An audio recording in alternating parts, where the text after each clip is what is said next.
인생에서 가장 소중한 것이 무엇이라고 생각하시나요? 돈, 건강, 명예, 여러 가지가 떠오르실 겁니다. 하지만 500년 전 퇴계 이황은 단호하게 답했습니다. 즉 사람을 사랑하는 마음이 가장 소중하다. 현대 사회에서 우리는 성공을 위해 경쟁하고 때로는 다른 사람을 밀어내기도 합니다. 하지만 정작 인생의 말년에 뒤돌아보면 가장 소중했던 것은 함께했던 사람들이죠. 따뜻한 인간관계, 진실한 우정, 깊은 사랑. 이런 것들이 진정한 행복의 원천이었다는 것을 깨닫게 됩니다. 오늘의 이야기는 특히 인생의 경험이 쌓인 분들에게 깊은 울림을 줄 것입니다. 나이가 들수록 인간관계의 소중함을 더욱 절실히 느끼게 되거든요. 이황이 평생에 걸쳐 연구하고 실천한 인의 지혜는 바로 그런 분들을 위한 소중한 선물입니다. 더욱 놀라운 것은 이황의 방법이 현대 심리학으로도 그 효과가 입증되고 있다는 점입니다. 공감 능력, 경청의 힘, 칭찬의 효과. 이황이 500년 전에 터득한 지혜들이 과학적으로도 옳았던 것이죠. 1545년 44살의 이황은 을사사화라는 정치적 참극을 목격했습니다. 권력을 둘러싼 갈등으로 수많은 선비들이 목숨을 잃었어요. 충신과 간신이 뒤바뀌고 어제의 친구가 오늘의 적이 되는 끔찍한 상황이었죠. 이 사건을 통해 이황은 깊은 깨달음을 얻었습니다. 인간관계에서 진정으로 중요한 것은 권력이나 이익이 아니라 진심이다. 사람의 마음을 얻지 못하면 아무리 높은 자리에 있어도 결국 무너진다. 그때부터 이황은 인이라는 개념에 깊이 천착하기 시작했어요. 인은 단순히 착한 마음이 아닙니다. 다른 사람의 처지를 자신의 일처럼 여기고 그들의 아픔을 함께 아파하며 기쁨을 함께 나누는 깊은 사랑의 마음이에요. 이황은 공자의 말씀을 인용하며 이렇게 설명했습니다. 인자는 사람을 사랑한다. 하지만 여기서 말하는 사랑은 감정적인 애정이 아니라 상대방의 진정한 행복을 바라는 마음이다. 하지만 이황이 추구한 이는 막연한 박애주의가 아니었습니다. 매우 구체적이고 실천적인 방법들이 있었어요. 그는 평생에 걸쳐 사람의 마음을 얻는 5가지 실천법을 개발했고 이를 일상생활에서 꾸준히 적용했습니다. 그 결과는 놀라웠어요. 이황 주변에는 항상 사람들이 모여들었습니다. 제자들은 물론이고 관리들, 농민들, 심지어 아이들까지도 이황을 따랐어요. 그들은 모두 이황에게서 진정한 따뜻함을 느꼈기 때문이었죠. 임금조차 이황의 인품을 높이 평가했습니다. 이황 같은 사람이야말로 진정한 군자다. 그의 주변에는 항상 평화가 있다고 말했어요. 이황이 69살로 세상을 떠났을 때 그의 부고를 듣고 찾아온 사람들의 숫자는 상상을 초월했습니다. 신분의 고하를 막론하고 수많은 사람들이 눈물을 흘리며 그를 배웅했어요. 진정으로 사람의 마음을 얻은 사람의 마지막이었습니다. 본격적인 실천법을 배우기 전에 이황이 발견한 사람의 마음을 잃는 5가지 습관부터 살펴보겠습니다. 이것들을 먼저 버려야 진정한 인의 실천이 가능하거든요. 첫 번째는 자기중심적 말하기였습니다. 상대방의 이야기는 듣지 않고 자신의 이야기만 하는 습관이죠. 이황은 젊은 시절 이런 실수를 자주 했어요. 학문적 지식을 자랑하고 싶어서 상대방이 말하는 도중에 끼어들거나 자신의 경험담만 늘어놓곤 했죠. 사람들이 나를 피하는 이유를 모르겠다고 고민하던 이황은 어느 날 깨달았습니다. 내가 그들의 마음을 들으려 하지 않고 내 말만 하려고 했구나. 두 번째는 교만한 태도였습니다. 자신이 상대방보다 우월하다고 생각하고 그것을 드러내는 습관이에요. 이황도 명문가 출신이고 학문이 뛰어났기 때문에 무의식 중에 다른 사람들을 내려다보는 태도를 보일 때가 있었어요. 특히 신분이 낮은 사람들과 대화할 때 이런 문제가 드러났습니다. 말로는 정중하게 하면서도 마음속으로는 이 사람이 내 말을 제대로 이해할 수 있을까 하는 생각을 했던 거죠. 세 번째는 형식적인 칭찬이었습니다. 진심이 없는 빈말, 상황에 맞지 않는 과장된 칭찬 등이었어요. 이황은 젊은 시절 사교적으로 보이려고 이런 말들을 자주 했는데 오히려 사람들이 불편해하는 것을 발견했습니다. 네 번째는 약속을 가볍게 여기기였습니다. 작은 약속은 지키지 않아도 된다고 생각하거나 중요한 일이 생기면 약속을 쉽게 어기는 습관이었어요. 이황도 처음에는 큰일이 아닌데 뭐 하는 식으로 생각했지만 이것이 신뢰를 깨뜨리는 주요 원인임을 깨달았습니다. 다섯 번째는 무관심이었습니다. 다른 사람의 어려움에 무감각하거나 내 일이 아니니까 하며 외면하는 태도였어요. 이황은 자신의 학문 연구에만 몰두하던 시기에 이런 문제가 있었다고 반성했습니다. 이황은 이 다섯 가지 습관이 서로 연결되어 있다는 것을 발견했어요. 교만하면 다른 사람의 말을 듣지 않게 되고, 무관심하면 진심 어린 칭찬을 할 수 없고, 자기중심적이면 약속의 중요성을 깨닫지 못하게 되죠. 이 다섯 가지 중 하나라도 있으면 사람들이 나를 멀리한다. 모든 것을 다 가져도 사람의 마음을 잃으면 진정한 외로움을 느끼게 된다. 이황은 이런 깨달음을 얻었어요. 더 중요한 것은 이런 나쁜 습관들이 나이가 들수록 더욱 고착화되기 쉽다는 점이었습니다. 젊을 때는 순수함으로 덮어질 수 있지만 나이가 들면 경험과 지위가 교만의 근거가 되기 쉬우니까요. 하지만 이황은 희망을 잃지 않았습니다. 나쁜 습관은 버릴 수 있고 좋은 습관은 기를 수 있다. 중요한 것은 꾸준한 실천이다. 그래서 그는 사람의 마음을 얻는 다섯 가지 실천법을 개발한 거였어요. 첫 번째 실천은 경청이었습니다. 이황은 진정한 대화의 시작은 말하기가 아니라 듣기에 있다고 생각했어요. 하지만 이황이 말하는 경청은 단순히 조용히 있는 것이 아니었습니다. 상대방의 말을 온몸으로 들으려고 노력하는 것이었어요. 그 사람이 전하려는 진짜 메시지, 말로 표현하지 못하는 감정까지 이해하려고 애쓰는 것이었죠. 이황의 경청법에는 구체적인 원칙들이 있었습니다. 첫째, 상대방이 말할 때는 다른 생각을 하지 않는 것이었어요. 책을 읽거나 다른 일을 하면서 듣지 않고 온전히 그 사람에게 집중했습니다. 둘째, 말을 끊지 않는 것이었어요. 아무리 틀린 말을 해도, 아무리 답답해도 끝까지 들었습니다. 상대방이 완전히 자신의 말을 마칠 때까지 기다렸어요. 셋째, 표정과 몸짓으로 반응해주는 것이었습니다. 고개를 끄덕이거나 적절한 표정을 지으며 내가 당신의 말을 듣고 있다는 신호를 보냈어요. 넷째, 질문을 통해 더 깊이 이해하려고 노력하는 것이었습니다. 그때 기분이 어떠셨나요? 그 일이 왜 중요하다고 생각하시나요? 같은 질문으로 상대방의 마음을 더 깊이 들여다보려 했어요. 다섯째, 판단하지 않고 듣는 것이었습니다. 상대방의 말이 옳고 그름을 따지기 전에 먼저 그 사람의 입장에서 이해하려고 노력했어요. 이황이 경청의 중요성을 깨달은 것은 40대 초반이었어요. 어느 날 한 제자가 찾아와서 고민을 털어놓았는데 이황은 조급하게 해답을 제시하려고 했습니다. 하지만 제자는 오히려 더 답답해하더라고요. 그때 이황은 깨달았습니다. 이 제자는 답을 듣고 싶어 하는 게 아니라 자신의 마음을 들어달라고 하는 거구나. 다음번에 같은 제자가 찾아왔을 때 이황은 아무 말도 하지 않고 끝까지 들어주었어요. 그러자 제자가 말했습니다. 선생님, 제가 스스로 답을 찾은 것 같습니다. 말씀드리면서 생각이 정리되었어요. 이런 경험을 통해 이황은 경청의 힘을 깨달았습니다. 사람은 누구나 자신의 이야기를 들어줄 사람을 원한다. 진심으로 들어주는 것만으로도 큰 위로가 된다. 이황의 경청은 신분을 가리지 않았습니다. 높은 관리든 시골 농부든 어른이든 아이든 똑같이 존중하며 들어주었어요. 한 번은 도산서원에서 일하는 나이 많은 관리인이 찾아와서 자신의 젊은 시절 이야기를 들려주었어요. 다른 사람들은 시간 낭비라고 생각할 수도 있는 이야기였지만 이황은 2시간 넘게 진지하게 들어주었습니다. 나중에 제자가 물었어요. 선생님은 왜 그런 하찮은 이야기까지 들어주시나요? 이황이 답했습니다. 하찮은 이야기란 없다. 그 사람에게는 소중한 추억이고 경험이다.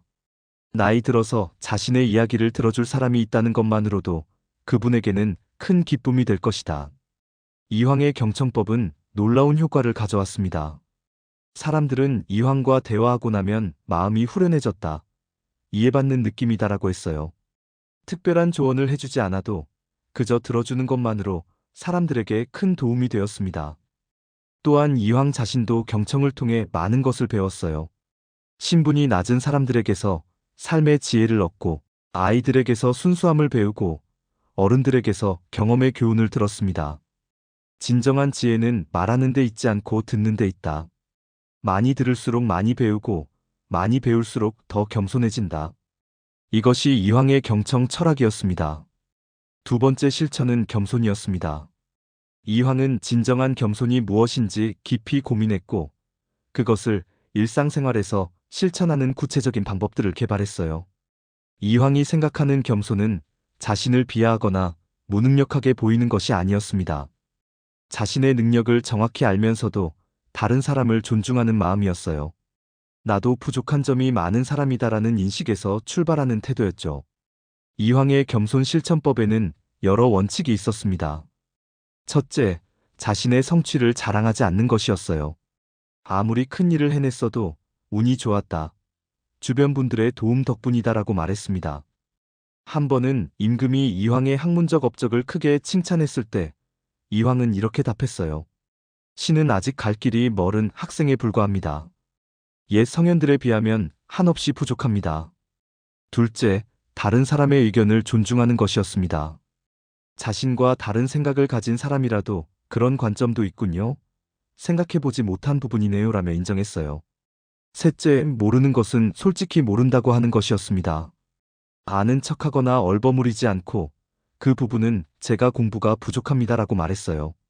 넷째, 상대방의 장점을 먼저 인정하는 것이었습니다. 누구를 만나든 그 사람만의 특별한 점을 찾아서 진심으로 인정해 주었어요. 다섯째, 자신보다 나이가 많거나 경험이 많은 사람에게는 더욱 공손한 태도를 보이는 것이었습니다. 신분이 낮아도 나이가 많으면 존댓말을 사용하고 예의를 갖췄어요. 이황의 겸손이 가장 빛을 발한 것은 제자들과의 관계에서였습니다. 스승의 권위를 내세우기보다는 함께 배우는 동반자라는 자세를 유지했어요. 제자가 어려운 질문을 했을 때 이황은 즉석에서 답하려 하지 않았습니다. 좋은 질문이네요. 며칠 더 생각해보고 답해드리겠습니다 라고 했어요. 스승도 모르는 것이 있다는 것을 솔직히 인정한 거죠. 때로는 제자가 더 좋은 해석을 제시하면 기꺼이 받아들였습니다. 그 해석이 더 설득력 있네요. 저도 그렇게 생각해보겠습니다 라고 말하며 제자의 의견을 인정했어요. 이런 이황의 태도는 제자들에게 큰 감동을 주었습니다. 스승님 같은 분도 우리 의견을 존중해 주시는구나라며 더욱 존경하게 되었어요. 하지만 이황의 겸손이 약함이나 우유부단함은 아니었습니다. 원칙적인 문제에서는 분명한 입장을 밝혔고 옳지 않은 일에는 용기 있게 반대했어요. 겸손하되 소신은 있었던 거죠. 을사사화 때도 마찬가지였습니다. 권력자들에게 아부하지 않고 자신의 소신을 지켰어요. 하지만 그 과정에서도 상대방을 인격적으로 모독하지는 않았습니다. 이황은 겸손의 효과를 이렇게 설명했어요. 겸손한 사람 주변에는 사람들이 모여든다. 왜냐하면 그 사람 곁에서는 위축되지 않고 자신감을 가질 수 있기 때문이다. 실제로 이황 주변에는 다양한 사람들이 편안하게 찾아왔어요. 신분이 높은 관리부터 시골 농부까지 모든 사람들이 이황과 대화할 때 긴장하지 않고 자연스럽게 자신의 이야기를 할 수 있었습니다. 진정한 높음은 자신을 낮출 줄 아는 데서 나온다. 겸손할수록 더 많은 사람들이 존경하게 된다. 이것이 이황의 겸손 철학이었습니다. 세 번째 실천은 진심 어린 칭찬이었습니다. 이황은 다른 사람의 좋은 점을 발견하고 그것을 진심으로 인정해주는 것이 얼마나 중요한지 깨달았어요. 하지만 이황의 칭찬법은 무작정 좋은 말만 하는 것이 아니었습니다. 상대방을 자세히 관찰해서 진짜 좋은 점을 찾아내고 그것을 구체적이고 진실하게 표현하는 것이었어요. 이황의 칭찬 원칙은 다음과 같았습니다. 첫째, 구체적으로 칭찬하는 것이었어요. 잘했다라는 막연한 칭찬이 아니라 오늘 발표에서 예시를 든 부분이 특히 이해하기 쉬웠습니다처럼 구체적으로 말했어요. 둘째, 노력을 칭찬하는 것이었습니다. 결과보다는 과정을, 재능보다는 노력을 인정해 주었어요. 이 문제를 해결하기 위해 정말 많이 고민했구나라는 식으로 말이죠. 셋째, 상대방의 성격이나 인품을 칭찬하는 것이었습니다. 성실하다, 친절하다 같은 인격적 장점을 인정해 주었어요. 이런 칭찬이 사람에게 더 큰 기쁨을 준다는 것을 알았거든요. 넷째, 때와 장소를 고려해서 칭찬하는 것이었습니다. 많은 사람 앞에서 칭찬받으면 좋아할 사람도 있고, 조용히 개인적으로 칭찬받는 것을 선호하는 사람도 있어요. 상대방의 성격을 파악해서 적절한 방식을 택했습니다.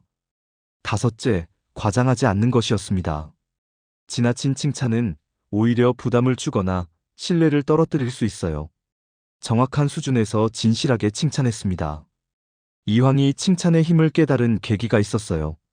어느 날 한 제자가 매우 어려운 한문 번역을 해왔는데 내용은 좋았지만 글씨가 너무 흘려 써져 있었어요.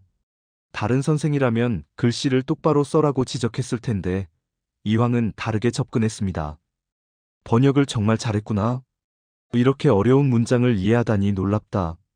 다만 이렇게 좋은 내용이니까 글씨를 좀 더 정성스럽게 써주면 어떨까? 그러면 더 많은 사람들이 내 좋은 해석을 읽을 수 있을 텐데. 제자는 기뻐하며 다음부터 글씨를 정성스럽게 썼어요. 칭찬을 먼저 받으니까 지적도 기꺼이 받아들인 거죠. 이황은 신분이 낮은 사람들에게도 진심 어린 칭찬을 아끼지 않았습니다. 서원에서 청소를 담당하는 관리인에게는 덕분에 우리가 깨끗한 환경에서 공부할 수 있습니다라고 감사를 표했어요. 농사일을 하는 농부들에게는 여러분의 수고 덕분에 우리가 밥을 먹을 수 있습니다. 정말 고마운 일입니다라고 말했습니다. 이런 칭찬들은 사람들에게 큰 힘이 되었어요. 자신의 일이 인정받는다는 느낌, 존중받는다는 감정이 일의 보람을 더해 주었거든요. 특히 이황은 아이들을 칭찬하는데 특별한 재능이 있었어요. 아이의 작은 장점도 놓치지 않고 발견해서 칭찬해 주었습니다. 한 번은 글씨를 못 쓰는 아이가 있었는데 다른 사람들은 글씨가 엉망이다라고 했어요. 하지만 이황은 그 아이에게 이렇게 말했습니다. 내 글씨에는 힘이 있구나. 붓을 꽉 잡고 정성스럽게 쓰려는 마음이 느껴진다. 아이는 그 말을 듣고 얼마나 기뻐했는지 그 후로 글씨 연습을 열심히 해서 나중에는 정말 좋은 글씨를 쓰게 되었어요. 이황의 칭찬이 특별했던 이유는 진심이 담겨 있었기 때문입니다.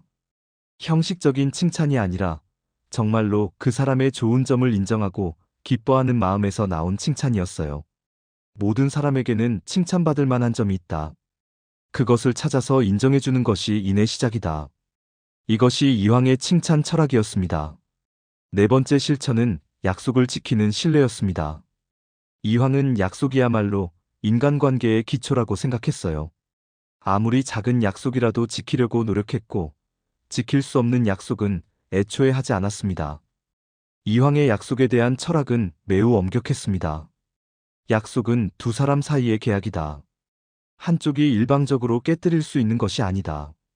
그래서 약속을 할 때는 신중하게 했고 한 번 한 약속은 반드시 지키려고 애썼어요. 이황의 약속 지키기에는 구체적인 원칙들이 있었습니다. 첫째, 약속할 때 정확한 시간과 장소를 정하는 것이었어요. 애매모호한 약속은 나중에 문제가 될 수 있다고 생각했거든요. 둘째, 약속 시간보다 조금 일찍 도착하는 것이었습니다. 상대방을 기다리게 하는 것은 예의가 아니라고 생각했어요. 항상 약속 시간 10분 전에는 약속 장소에 도착했습니다. 셋째, 약속을 지킬 수 없는 상황이 생기면 최대한 빨리 연락하는 것이었어요. 그리고 단순히 사과만 하는 것이 아니라 대안을 제시했습니다. 넷째, 작은 약속도 소중히 여기는 것이었습니다. 내일 책을 빌려주겠다. 다음에 차 한잔하자. 같은 사소한 약속도 반드시 지켰어요. 다섯째, 약속의 내용을 정확히 기억하는 것이었습니다. 상대방과 무엇을 약속했는지 명확히 기억하고 필요하면 메모를 해두었어요. 이황이 약속의 중요성을 깨달은 계기가 있었어요. 젊은 시절 한 친구와 만나기로 약속했는데 더 중요해 보이는 일이 생겨서 약속을 취소한 적이 있었어요. 그때는 친구니까 이해해주겠지라고 생각했죠. 하지만 그 친구는 크게 실망했습니다. 네가 나를 그 정도로밖에 생각하지 않는구나 라고 말하더라고요. 그때 이황은 깨달았어요. 약속을 지키지 않는 것은 상대방을 가볍게 여기는 것과 같구나. 그 일 이후 이황은 약속에 대해 매우 신중해졌습니다. 약속을 할 때는 정말 지킬 수 있는지 충분히 생각해 본 후에 했어요. 그리고 한 번 한 약속은 어떤 일이 있어도 지키려고 노력했습니다. 어느 겨울날 이황은 멀리 사는 제자와 만나기로 약속했어요. 그런데 약속 당일에 큰 눈이 내려서 길이 막혔습니다. 주변 사람들은 이런 날씨에 무슨 약속이냐고 했지만 이황은 예정대로 출발했어요. 몇 시간 걸려 겨우 약속 장소에 도착했는데 제자는 이런 날씨에 오실 줄 몰랐다며 감동했습니다. 이황은 약속은 날씨와 상관없이 지켜야 하는 것이라고 말했어요. 이황의 약속 지키기는 시간 약속뿐만 아니라 말로 한 약속까지 포함했습니다. 다음에 그 책을 보여드리겠다. 좋은 방법을 찾으면 알려드리겠다. 같은 말도 모두 약속으로 여기고 반드시 실행했어요. 한 번은 어떤 관리가 이황에게 어려운 질문을 했는데 이황이 며칠 생각해보고 답해드리겠다고 했어요. 그 후 이황은 며칠 동안 그 문제만 생각했고 약속한 날짜에 정확히 답을 해주었습니다. 관리는 그런 사소한 약속까지 지켜주시다니라며 감탄했어요. 이황은 사소한 약속이란 없다. 모든 약속은 신뢰의 문제다라고 답했습니다. 이황의 약속 지키기는 제자들에게도 큰 영향을 주었어요. 제자들도 스승을 본받아 약속을 소중히 여기게 되었고 서로 간의 신뢰가 깊어졌습니다. 또한 이황은 상대방이 약속을 지키지 못했을 때도 관대했어요. 화를 내거나 비난하지 않고 상황을 이해하려고 노력했습니다. 하지만 그렇다고 해서 약속의 중요성을 가볍게 여기지는 않았어요. 신뢰는 하루아침에 쌓이는 것이 아니다. 작은 약속들을 하나하나 지켜나가면서 조금씩 쌓이는 것이다. 하지만 한 번 깨지면 회복하기 어렵다. 이것이 이황의 신뢰 철학이었습니다. 다섯 번째 실천은 어려운 이웃 돕기였습니다. 이황은 진정한 이는 어려운 처지에 있는 사람들을 돕는 것에서 완성된다고 생각했어요. 하지만 이황의 도움은 단순한 시혜가 아니었습니다. 상대방의 자존심을 지켜주면서도 실질적인 도움이 되는 방법을 찾으려고 노력했어요. 받는 사람이 부담스러워하지 않도록 세심하게 배려했습니다. 이황의 이웃 돕기 원칙들을 살펴보겠습니다. 첫째, 상대방이 정말 필요로 하는 것을 파악하는 것이었어요. 내가 주고 싶은 것이 아니라 상대방이 진짜 필요한 것을 주려고 했습니다. 둘째, 은밀하게 돕는 것이었습니다. 많은 사람 앞에서 도움을 주면 받는 사람이 창피할 수 있다고 생각했어요. 가능하면 아무도 모르게 조용히 도와주었습니다. 셋째, 지속적으로 돕는 것이었습니다. 한 번 도와주고 끝나는 것이 아니라 그 사람이 자립할 수 있을 때까지 꾸준히 관심을 가져주었어요. 넷째, 물질적 도움뿐만 아니라 정신적 격려도 함께 주는 것이었습니다. 돈이나 물건만 주는 것이 아니라 용기와 희망도 함께 전해주려고 했어요. 다섯째, 상대방의 자존심을 지켜주는 것이었습니다. 도와준다는 표현보다는 함께 해결해보자는 식으로 접근했어요. 이황이 이웃 돕기를 본격적으로 시작한 것은 도산서원을 지은 후부터였어요. 서원 주변에는 가난한 농민들이 많이 살고 있었는데 이황은 그들의 어려움을 외면할 수 없었습니다. 어느 해 흉년이 들어서 많은 농민들이 굶주리고 있을 때 이황은 서원의 창고에 있던 곡식을 나누어 주었어요. 하지만 단순히 나누어 주기만 한 것이 아니라 농민들과 함께 내년 농사 계획을 세우고 더 나은 농법을 가르쳐 주었습니다. 또 한 번은 마을에 전염병이 돌았을 때 이황은 직접 환자들을 돌보며 약을 구해다 주었어요. 제자들이 선생님께서 병에 걸리시면 어떻게 하나요? 라고 걱정했지만 이황은 어려운 때일수록 함께해야 한다고 말했습니다. 이황의 도움은 물질적인 것만이 아니었어요. 교육에서 소외된 아이들을 위해 무료로 글을 가르쳐 주기도 했습니다. 가난해서 배우지 못하는 아이들을 서원으로 불러서 다른 제자들과 함께 공부할 수 있게 해주었어요. 한 번은 부모를 잃고 혼자 사는 아이가 있었는데 이황은 그 아이를 서원에서 키우면서 교육시켜 주었습니다. 그 아이는 나중에 훌륭한 선비가 되어서 이황의 은혜를 평생 잊지 않았어요. 이황은 도움을 줄 때 상대방의 처지를 정확히 파악하려고 노력했습니다.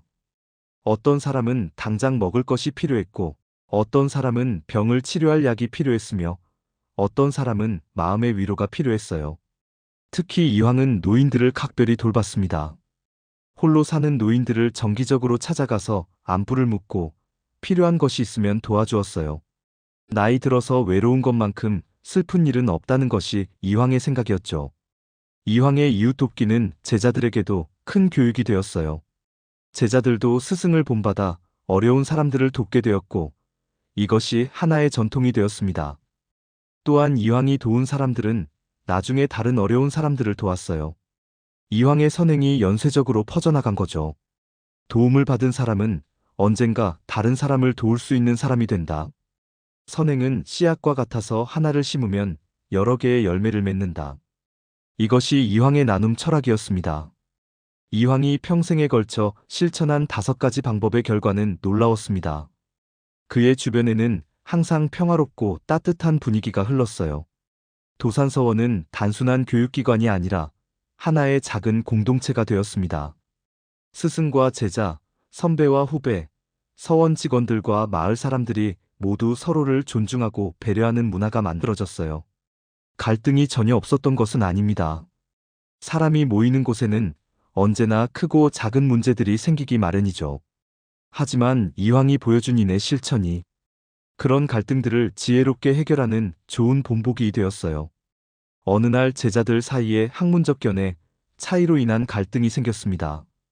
서로 자신이 옳다고 주장하며 감정이 상한 상태였어요.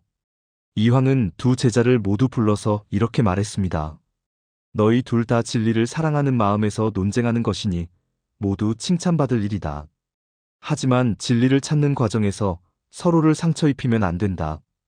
다시 차근차근 대화해보자. 이황은 두 제자의 말을 모두 끝까지 들어주었고 각자의 장점을 인정해 주었으며 겸손한 자세로 함께 답을 찾아가자고 제안했습니다. 그 결과 갈등은 해결되었고 두 제자는 더 깊은 우정을 나누게 되었어요. 이황의 인실천은 계층을 뛰어넘었습니다. 양반과 평민, 선생과 학생, 어른과 아이 구분 없이 모든 사람을 존중했어요.